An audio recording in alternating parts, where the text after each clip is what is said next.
tonight's a little bit of a later lift. We're leaning towards the side of late. I slept way in today, which I thought I was gonna hiccup. Which in a bodybuilding context, I don't mind at all. Extra sleep, that is fucking sick.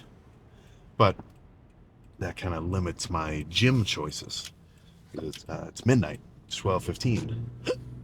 So instead of going to the Y or uh, the Metro, headed to Anytime. And as the name would suggest, it's open anytime. But they've got some pretty good chest machines there. Pec flies, cables, hamstring chest press. That's as much as I need. Honestly, I'm satisfied with just cables and, well, honestly, cables and dumbbells, cables and a bench. You don't need much for chest. I'm probably going to jump around movements, do some flies and cable press and machine press and maybe incline bench, depending on how it feels. But I've had lifts where it was just incline bench followed by cable flies, and that was the end of it. Right? Just two movements. And some people would see that and say, just how are you going to get big doing only two exercises? That's not how this works. You have to do at least 5 exercises in a workout. See, now that's the type of thought processes which I would kind of attribute to the lifter with a closed-minded approach. You know, I'm not saying a multi-exercise workout is bad. I do them all the time. I've had lifts where I do like maybe 6 movements, or I do like a set, maybe 2 sets, and then say, yeah, move on, and then jump around all over the place. You gotta remember, the important part isn't necessarily the actual exercises themselves. It's just the net amount of sets that you do in the workout. If I do 3 sets of incline barbell or 3 sets of hammer strength chest press, in terms of how it's actually activating my chest, I mean, it's pretty much the same shit. It's a little different, of course. It's going to feel different. The weight moves in a little bit of a different strength curve. So, look, it is different. But what's the main fibers being activated? Upper chest, mid pec, a little bit of front delt, some tricep. You know, if you really numb it down to those basic core components of the movement, it's the same shit. And then when you do a cable fly, it's pretty much the same too. Of course, you're not doing a press, you're doing a fucking fly, but you're still just flexing and then releasing your pecs fibers. So the exercise type, or the exercise selection specifically, kind of magnified down, whatever. You know, do some heavy pressing, do some flies. That's usually how I like my chest days to go. Right? Heavy pressing, a lot of load, lower rep sets, followed by maybe longer 20 reps burning sets on cables or pec decks. That combination always gives me a good lift, or at least a good pump after the lift, which I'm not saying getting a really good pump means your workout was perfect, but it's not like they're opposite. Usually, this is what I'm looking for at the end of a lift, regardless of style or body part or whatever. If I know I'm pretty fatigued, each muscle group is, I mean, cooked. I pushed my sets hard. I can feel that I'm physically weaker in them, and I'm pumped. Then I'm satisfied with that. So, you know, whenever I do a workout with, you know, other characters, obviously pretty fucking rare, but, you know, whenever I'm going to like a hostile trip and we've got, you know, Ben there, Fuad there, these are guys who've been lifting for years longer than me. I take a step back, man. I'm listening to what they're saying. They've seen the gym from a completely different perspective than me for a long time. So I'm not so locked into a specific style or a specific workout split or routine or whatever else. And I think that's the best way to go about it, right? Have an open mind. Because the last thing you want to do is think that you've totally mastered everything and then, you know, your results plateau. And since you already have it locked in your mind, like, well, I'm doing everything right. Why am I not getting any results anymore? And then you're just making a goddamn breeding ground in your mind for excuses. Oh well, it's my genetics, so it's my fast metabolism. You know, come on. There are certain, let's just say, external factors beyond your control. Genetics being one of them. Some dudes, it's easy for them to get down fucking 6,000 calories a day, like nothing. They're not even trying to bulk up. That's just what they can eat, just because they're hungry or because they feel like it. And then well, not same situation, but same situation reversed. Some dudes can eat 1,500 calories a day, and they're like almost trying to eat that much, just because their metabolism and their, let's just say, their appetite is just, super low, based on whatever kind of factors of, I don't know, their mind, their body, their thyroid, there's all sorts of stuff is going to play into things like that. And they are things which you do need to take into account. The guy who can eat a ton of food like nothing, he has to put more effort into dieting down if he wants to get lean. And the guy who has no trouble eating an amount of calories that for some people would feel like starvation, he's going to have trouble getting down food to actually put on weight. So, this isn't anything new. Obviously, everybody's going to start from a different starting point with different skills and, let's just, what's the word I'm thinking of? Uh, Different affinities for different body parts. Some dudes just have crazy chest genetics. Some guys' triceps are a little bit lagging. Some guys, whatever, right? But these aren't things that you should perpetually complain about. Just by doing that, just by kind of saying in your mind, oh, ah, well, I can't get this because, well, my genetics. My, Nobody has ever become a freak and constantly thinks to themselves, yeah, oh man, I've got really bad chest genetics. Come on, right? Things like that, those situations and those little, even drawbacks, they're things which you can address, but you don't have to linger on them.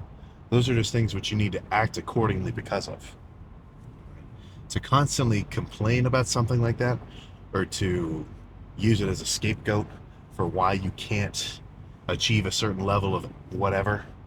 This doesn't have to be lifting, this could be whatever. Of course, if I'm talking about it, it's going to be, lifting, muscle, bodybuilding related.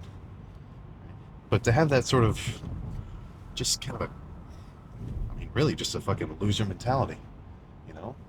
The real killers who are going to be able to set themselves apart from the crowd and make progress year after year, even month after month, depending on if they're, bulking or whatever.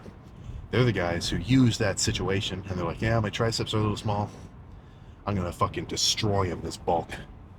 You know, my legs could catch up. All right. I'm going to try to make sure I throw up every fucking quad lift.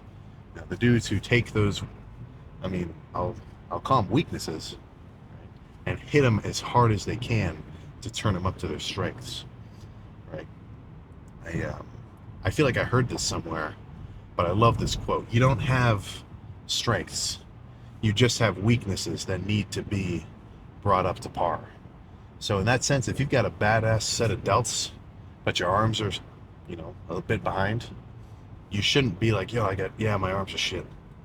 That should be a cue for you to go, okay, I'm gonna fucking kill my arms. Right? Stuff like that should be a cue for you to go harder.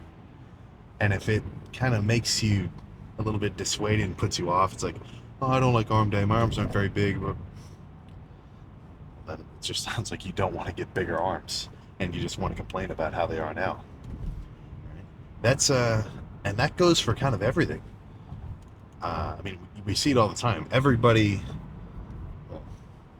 talks about some shit that they want to do. And sure, it would take a certain amount of workload. But more often than not, most people are just comfortable staying where they are and complaining about it rather than actually getting up and doing something to progress towards what they want. And that's just something to do with fucking human psychology. And I'm sure TikTok, dopamine, YouTube shorts, Instagram reels isn't helping that situation very much either. But that's enough of my little rant. Chest is going to be the same as usual. Actually, not the same as usual. What am I talking about? I've actually got to go a little bit lighter and ease into it. I just make sure I don't fucking hurt myself. But let's just get in there and get fucking started. I've got a little bit of a tendency to not actually start recording until the first working set, but I get it. It's a little misleading. I don't just jump straight to, well, when I'm super strong and fresh, I don't just jump straight to like 3 plates and a 25 on incline. You know, I got to sit here and warm up a little bit. So chest is the day which I spend the longest to warm up because there's a lot of moving parts, right? With buys and tries, I mean, I just sit here, do a couple of push downs, gradually increase in weight. And then once I'm at close to my working weight level, then I'm ready. I just start. But with chest, right, my shoulders are moving around, my elbows moving around, my wrists are moving around. So everything that's going to come into play, I want to make sure it feels good. And it's been exposed to a little bit of weight before even the first working sets warm-up weight. Like this isn't even the, well, I'm going to sit here for a while, and then let's say I was going to do incline bench. I would still warm up over there, 1 plate, 2 plate, however many plates, and then start my working sets. But pre-chest, I kind of repeat the same couple of movements a few times, right? I bounce around some single arm push downs because even though, of course, I'm aiming for chest, with any heavy pressing, your triceps are going to get involved.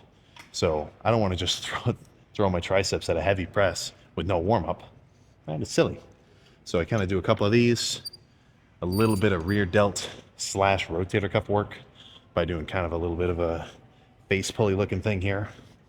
I'd say this is close to probably the most important part of this for me because I've gone a pretty good period of time where I don't warm up my rotator cuff before chest.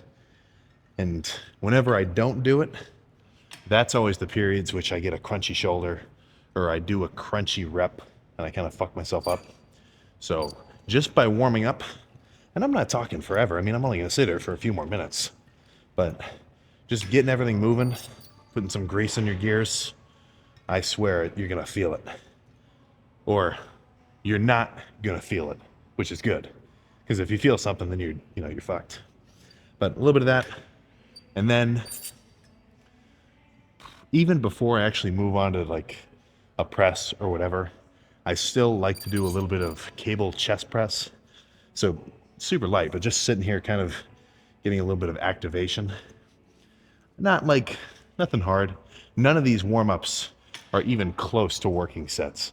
Not even 1/10 of the intensity, right? As the name would suggest, I'm just warming up, right? I'm getting ready to load up, X number of pounds for X number of reps for this whole workout. And by doing a good one beforehand, I feel like you can just jump from machine to machine to machine without having to deal with any extra fluff work, So once I'm totally warm and I've done my first working set of, incline bench or hammer strength press or whatever, then by the time I've done that working set and I'm comfortable under the load, then I feel like I'm ready. I'm in a working set mode. So I can go from the incline barbell to the hammer strength press or the Smith machine or cable press or flies, and I can go straight to my working set. Because even though it's a different machine, right, my chest doesn't fucking know that. All it knows is it's under a lot of load. So once I'm nice and warm, I like to go from working set to working set to working set with as few feeler reps as possible. Because I feel like when you're really in the zone, doing anything other than your working sets are kind of, I don't want to say wasting energy because it's still adding to workload of the lift. But in my mind, I feel like it's kind of sapping energy from me. But I'm going to sit here for another few loops, and then we can jump to whatever the first working set is going to be. I'm not sure yet. I got to see how I feel. All right, so I warmed up incline bench, plate, 2 plates, did a couple slow reps with 275, but I could still tell not there yet. Not that I got re-hurt anymore, but you kind of get a sense of your not only strength level, but just kind of, I don't even know if I could quantify it, kind of like a subjective sense of my confidence. And I think a hard set, and I've got a problem doing slow reps. When I get to the end, especially with free weights, I start to kind of throw it around. I don't think that would mix well deep in here. I was kind of starting to feel a little bit of a, just a little bit of a sore ache. So let's let this simmer a little longer. Start with some lighter cable press instead.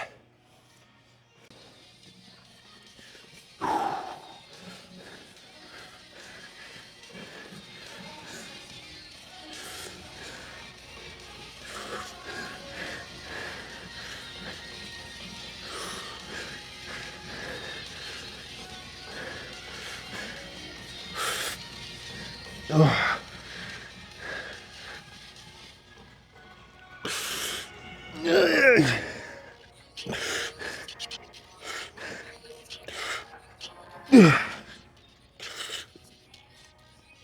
Oh yeah. Oh. All right. A few more just like that.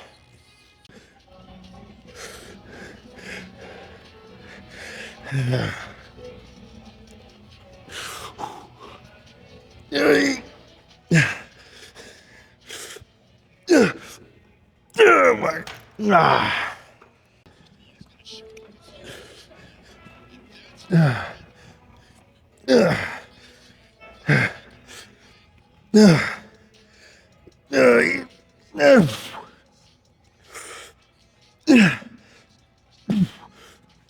Okay.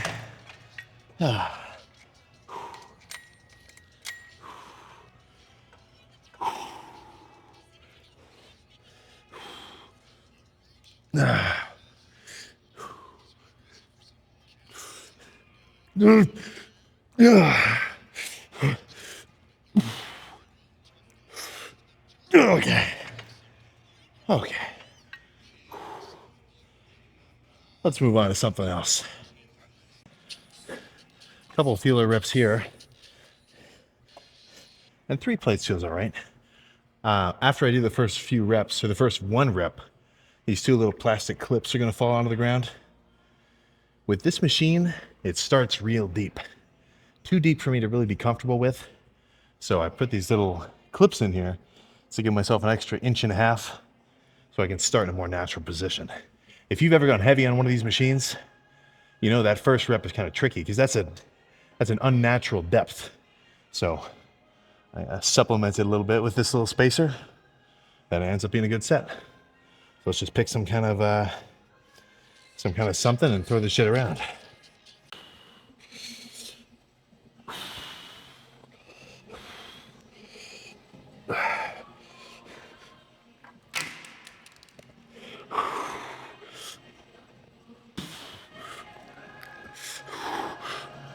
Yeah.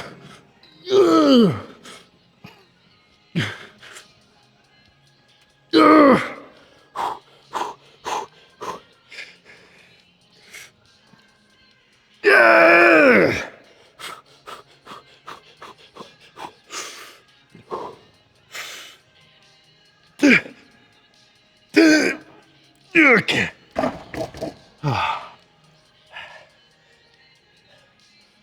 One more.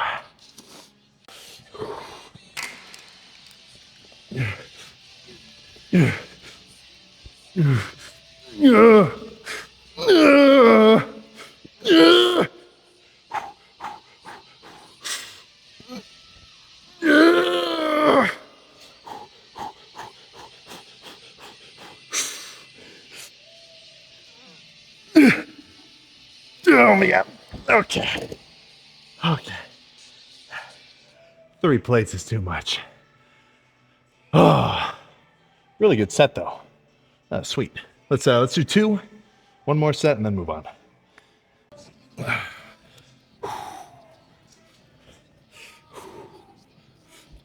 Yeah. Yeah. Yeah.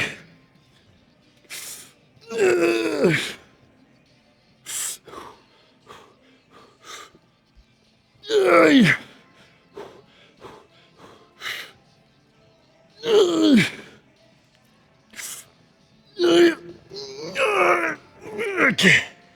Oh, fine. Okay. Yeah, those first few reps, I was really trying to get a good squeeze. That's good. Let's I feel pumped, but I'm not freakishly pumped yet. Like, there's blood in here, but I want it to feel like my skin's gonna rip off. Let's do some flies. Let's go do some cable flies. I think that'll be a good transition. First set of flies will be kind of a chest vertical, sort of downward like here. I'm a bit more inclined to do, well, I'm more inclined to do decline flies because at the bottom of the movement, even though I am going top to bottom, I still feel my whole chest come into play. Upper chest too, because at the bottom, I feel like I'm almost trying to continue the rep upwards, if you sort of catch what I'm saying. But in terms of pressing, I definitely like mainly incline to potentially a little bit flat. Like that chest press was not a super steep incline, but whatever. So top to bottom flies here, squeeze, moderate weight. I can just burn out. No.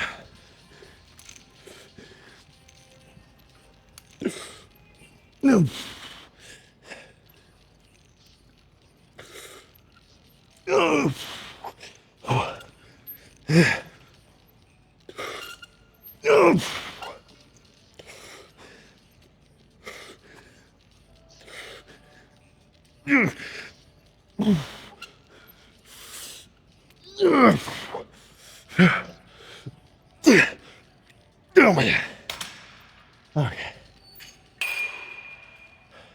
Next set will be in front of the body and a little lighter. That was pushing it.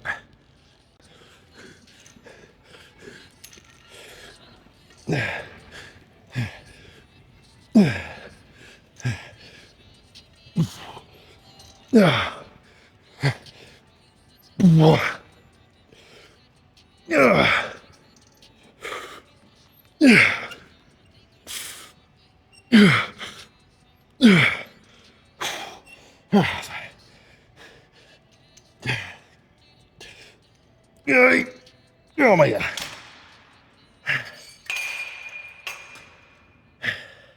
One more like that.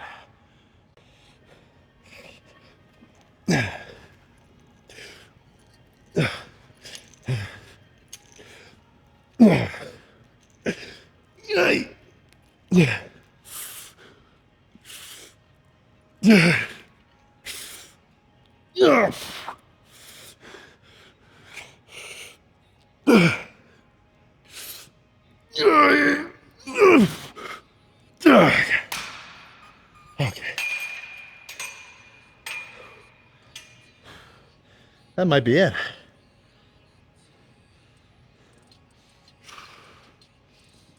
I might do one more set, but I'm not sure. I feel pretty good. But the question is, would I get a little bit more out of just one more set?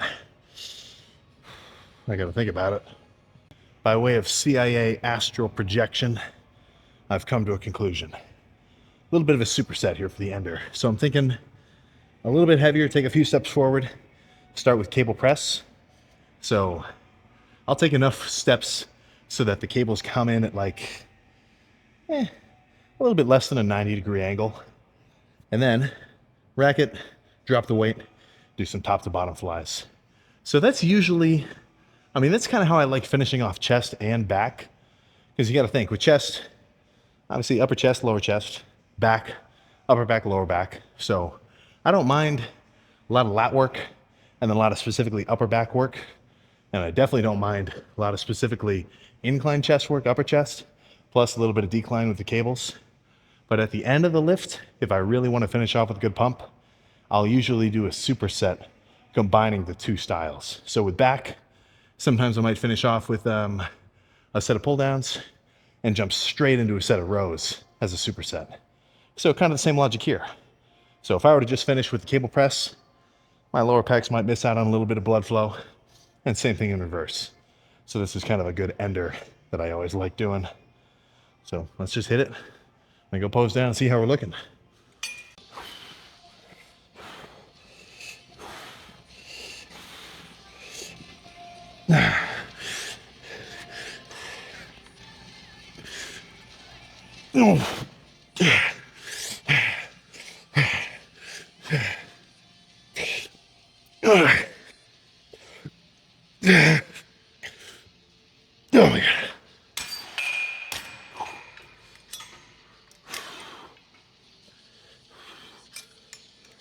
I gotta raise this up a few notches.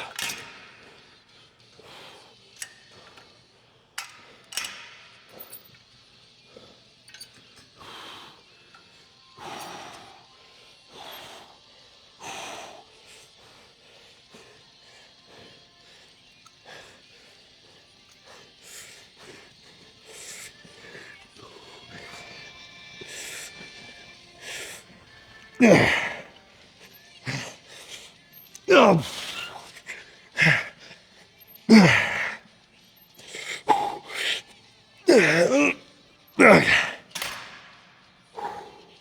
Okay. Let's go pose down. Okay. Pretty solidly freaky lighting right here. Let's just see how we're looking. So just from guessing, or not even guessing, but just based off of feel, this is a pretty good one. I think I might have been a little bit dehydrated today, which I might be feeling just a touch of, but regardless, still a good pump. So let's peel off this outer shell and see what's underneath. For anyone curious, morning weight was 250.8. I suspect 260 will appear on the scale in no time. Not that I need to hit that specific number, but 260 is a pretty fucking cool number.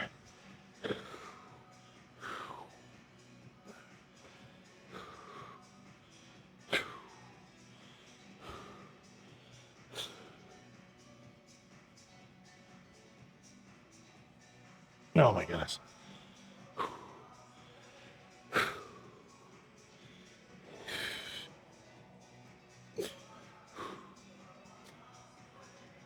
I almost feel like with a chest pump, it fucking takes away from my lats because they're just fucking overpowered in comparison when they're so full. But fully pumped, I'm ready to get home and eat. I think, well, I know for a fact Cane's is closed by now. Truly an unfortunate situation, but I'm sure I can muster up some grub in the crib. Oh yeah, love it. Now that was a pretty good lift. That was a lift where I can walk out of the gym and say, oh, that was pretty good. Not my most intense chest day because the weight was, just a little bit limited because I don't want to try to go so heavy that I re-fuck myself up. So I'm kind of in an interstitial period of doing more light sets, real pump biased, and just work with what I got going on. But working around kind of a little bit of a setback or an injury, dude, that's going to put you miles ahead of the dudes who just totally take their foot off the gas and just chill. And I'm not saying hurt yourself more, right? If your shoulder hurts when you bench, or if your elbows hurt when you do push downs, and I mean like you're hurt, then you got to back off, let yourself recover.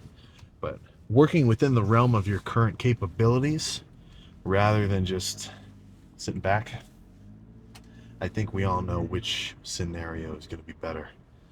So, oh man, I have been seeing a ton of, self-improvement, not even hope core though. This is like fucking doomer level posts on TikTok. And it's like, he'll put the most badass picture of Toji where he's walking through like a hallway or something looking like a total nut. And it's like, I'm just trying to get better. And I love the idea.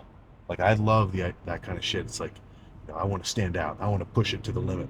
I want to be the 1% who can actually make it happen. But where you lose me? When you fucking make a post about it. Some shit in terms of motivation, I think, and this is just my opinion, of course, but I really do think you're better off keeping it to yourself. Because in a way, by posting about it, like by posting what you're gonna do, by posting what you want to do, posting like, oh, one day I'm gonna do this, in a sense, I kind of feel like you're just distancing yourself from your goal. Right? If you're posting stuff like that, then all you're doing is really saying out loud, I'm not where I want to be. It's like, for me, I see that and it just feels like it's all talk. And considering just the fucking large population of lifters now, right? I mean, the gym's fucking mainstream. You got to remember that includes, I mean, I don't want to be a hater, but I think there's been a flattening of the curve of intensity in the gym, which not a bad thing. The more people in the gym, the better. I love it. Right? Do not think I'm trying to gatekeep you, but I see a lot of videos of dudes, and it's like, I go to the gym to hurt myself for fun. I just don't like it. I think at the end of the day, I'm really just saying I don't like those kind of posts, and that's just, my own fucking beef. Don't let me try to dissuade you from using whatever motivator possible. If you want to get fucking if you want to improve your build, get big, get lean, get strong, and then in maybe more of just an athletic context, I don't know, get fast, be agile, do some plyometrics, right? Whatever you got to do to hype yourself up to do it. That is sick, right? Don't let me dissuade you from any particular kind of thought process. But, I think there's a very noticeable oversaturation of talking the talk, but not really walking the walk nowadays, right? When I hear people talk about, like, oh, the pressure has never been higher to, to look fit and to be, in the gym and like you look a certain way. I agree in a sense, but I think that doesn't really fully encompass the situation. I think there's a very large pressure to appear like you do that kind of shit, right? To like record a TikTok, post it, make yourself look like you're in your perfect element, and it's all just kind of a farce. Not for everybody, of course. I'm not saying there aren't dogs out there, but the this is just kind of a fact of the world. The population of guys who really kill it, it's tiny compared to the dudes who are just kind of going through the motions, pretending that they want to. So for every 10 chumps, or no, for every one baller, there's at least 10 chumps out there. So in a way, I kind of feel like maybe don't put too much emphasis into like matching the status quo of what you see on social media, because all this shit is fucking, fake bullshit, edits, perfect lighting, Photoshop. Oh my god. That's fucking brutal. So don't get too attached to like, oh, I gotta be like this guy because he looks crazy veiny in this picture, and it's like fucking deep fried to hell with, the saturation down to 3. Come on. I don't freaking know. This is one thing which I do get pretty curious about. I'd love to kind of have a chat with some older dogs. I'm talking some legends. I'm talking some Kevin Lavronis. I'm talking some Tom Platts. I would love to hear what they've got to say, because even though the gym populace is increasing, which, like I said, sweet, the social media side is pretty fucking, let's just say it's pretty scrappy. There's a lot of just appearance involved. Not what I love, right? The TikTok, if you're curious, the TikTok and the Instagram Reels videos that I'm gonna leave a like on, or I'm gonna comment on, it's the dogs who are pushing it. The dogs who are doing some heavy weight, for their size. If I see a video of somebody 160 pounds and he's doing a crazy set, and I can tell just from watching, like, he's pushing it to the limit, that's badass. That's what I want to see. That's what I want to see everywhere. All lifters, posting or not. So that's kind of just my thought process there. So, and it kind of makes me curious too. I wonder what the fitness world is going to look like in 10 years, or even maybe even a couple of years. I don't know. There's always an ebb and flow and a give and take and a change and whatever. So it's just kind of cool to think about.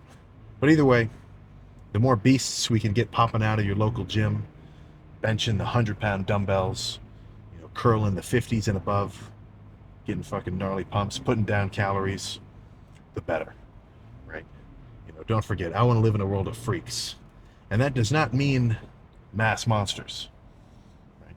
I know 180-pound dudes at my fucking rec center or like at my YMCA, or even lighter than that. This isn't all about mass. I'm a fucking mass addict. I want to get heavier. I want to be, well, bigger. I don't think that's a surprise to anybody.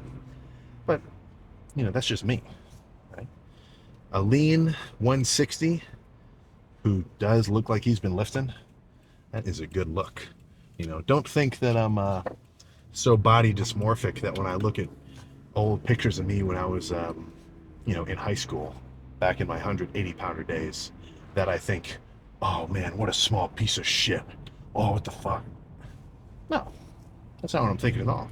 That was just my size and level of, level of muscular development at the time, which I still like.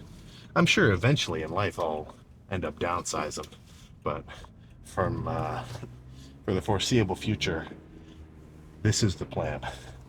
Mass gaining, aka bulk, 2-month, 3-month cut, just to peel off some body fat, give myself a break from pushing so many calories, and then it's also just fun to see yourself cut.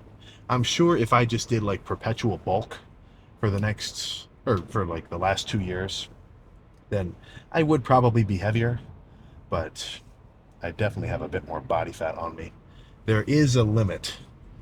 Don't think that I think you should just try to gain as much weight as possible.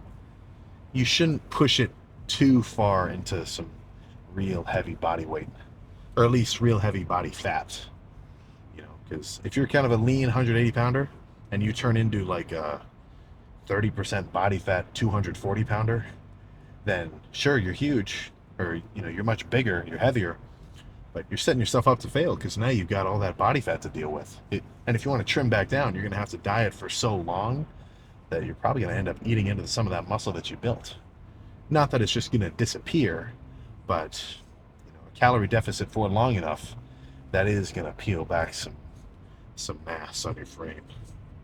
So if I were to get too soft, if I started really packing on body fat, then I'm sure I'd kind of draw back on the calories, chill out a little bit, eat just a touch closer to maintenance.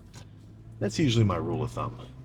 So if you have to eat sweets, if you've got to eat some candy and some chocolate milk or donuts and a bunch of cereal, that's just what you got to do to gain weight, then that's what you got to do. But that's within reason.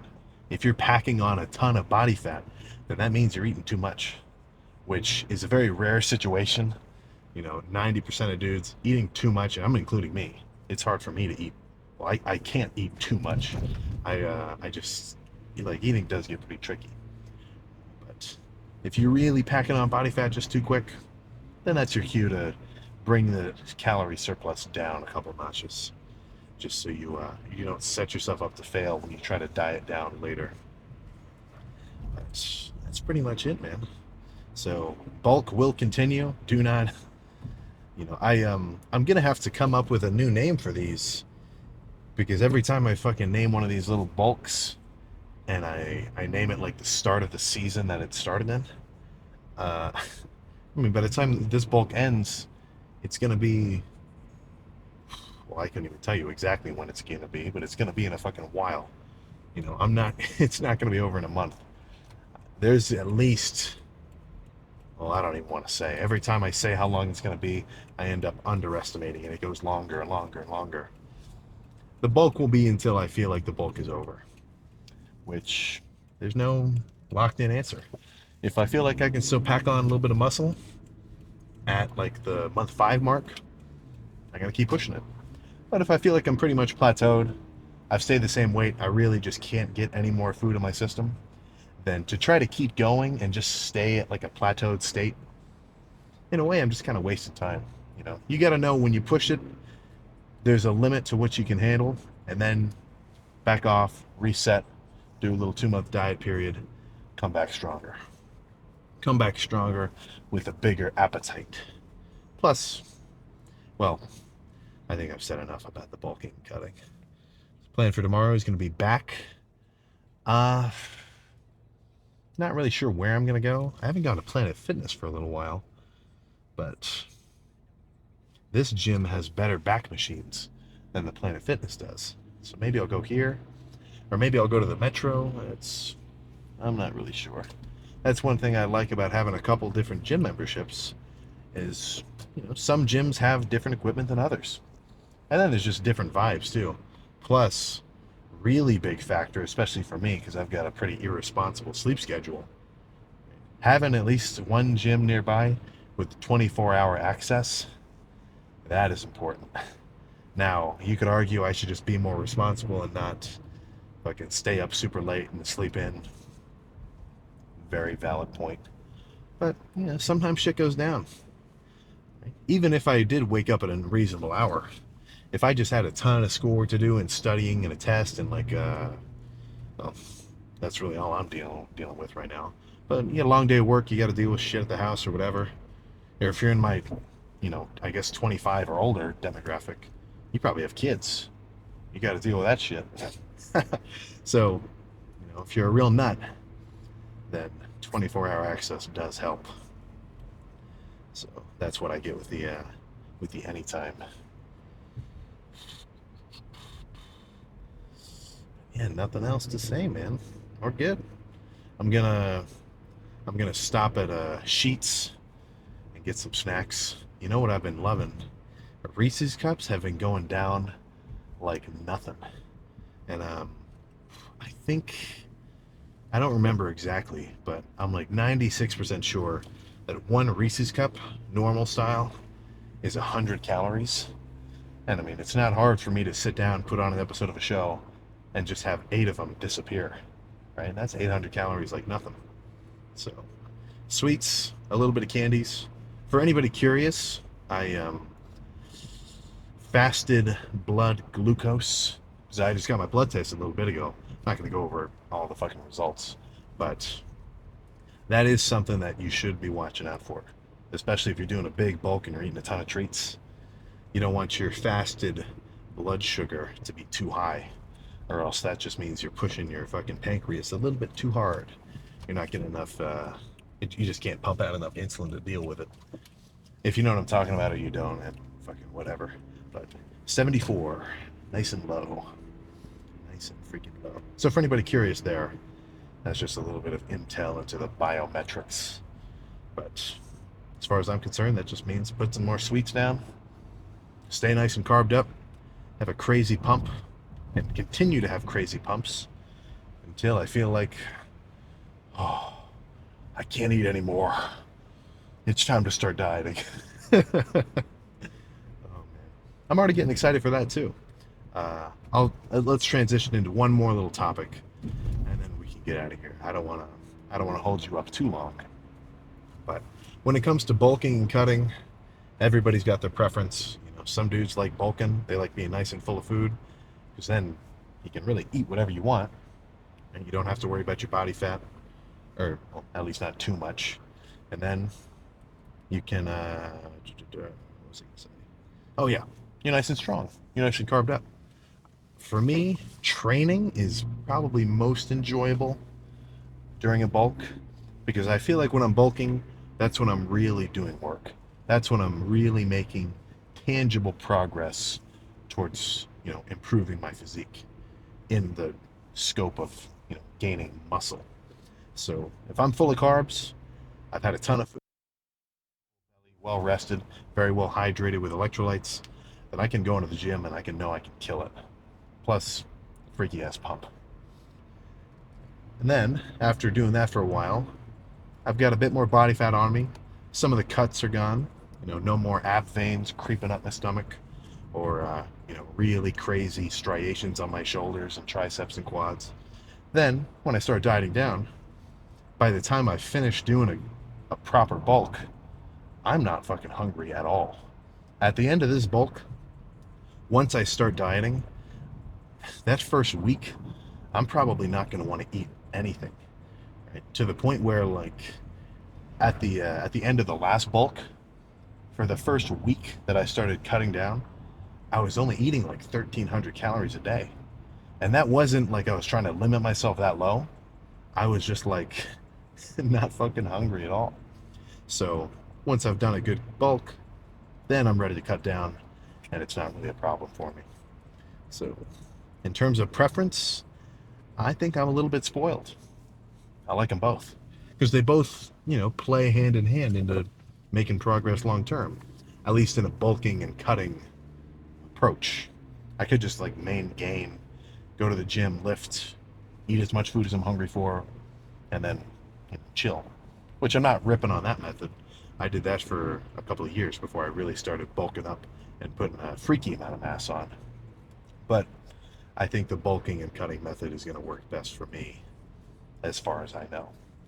So if you're afraid of cutting down because you don't want to lose your 275 bench or your 315 bench or whatever you're at, if you're really attached to that kind of number, I think you just got to forget about it, man.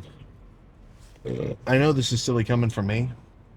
It might not sound very genuine, but you kind of have to back away from the ego. I don't mind losing a bit of strength when I cut down because I know that that's just the nature of the beast. If I'm not putting down like 700, 800 carbs a day, well, 800 grams of carbs a day, yeah, obviously I'm not going to be as fucking strong.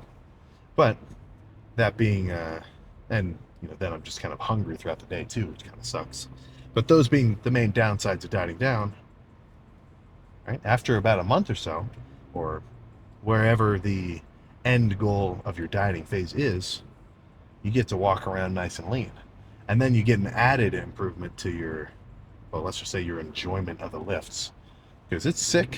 Like when I check my pumps on a bulk, nice and big, just feel, well, it's just approaching behemoth level. I don't think I'm a behemoth yet, but you get what I'm saying. It's fun to just be nice and big and full and hydrated, holding on to a lot of water and glycogen. But it is pretty fucking sweet seeing your pump when you're down in a much lower body fat percentage, and you can see extra veins and extra striations and extra everything. It's just fucking cool. So if you got a hard time bulking up because you don't want to put on extra body fat, who gives a fuck, man? It's still wintertime. It's not like you're taking your shirt off for anybody. And then, if you're afraid of losing a little bit of strength because you want to cut down, maybe pop your abs back out, get back into your high school mode, back when you were a defensive lineman, offensive lineman. Yeah, DL. Yeah, back when you were a defensive lineman in high school and you're doing 2-a-days and you had some fucking sick abs. Hey man, they're still in there. I'm kind of talking to the older demographic, right? Get on your diet, start tracking your macros. I know I say that all the time, like I'm just fucking repeating a little whatever, but I swear that's the best method. And then, shit, man, you're still you. You're just a little older. Once you get your gears turning again, I swear you got it. But yeah. So what I'm really trying to say there, don't be afraid to bulk. Don't be afraid to cut. And definitely, no matter what style of lifts or weight gaining or losing methods you're doing, don't be afraid to go hard. Do not be afraid to go hard. I think that's a perfect ender. So it's nice and late. I'm ready to chow down on some. What do you think? What would someone who eats food with class say? What would Gordon Ramsay say about an 8-ounce top sirloin sided with 8 Reese's cups, a Gatorade, and I don't know what else. I'm probably gonna eat a couple of other things later, but I don't care what he says. I know that this meal is going to replenish the glycogen that I burned off in that lift, as well as deposit some amino acids right where they need to be. So I will see you tomorrow for back. And don't let me forget to remind you, or forget to rub in your face, that you're not doing your cardio. And we'll just leave it at that. So I'll see you next time.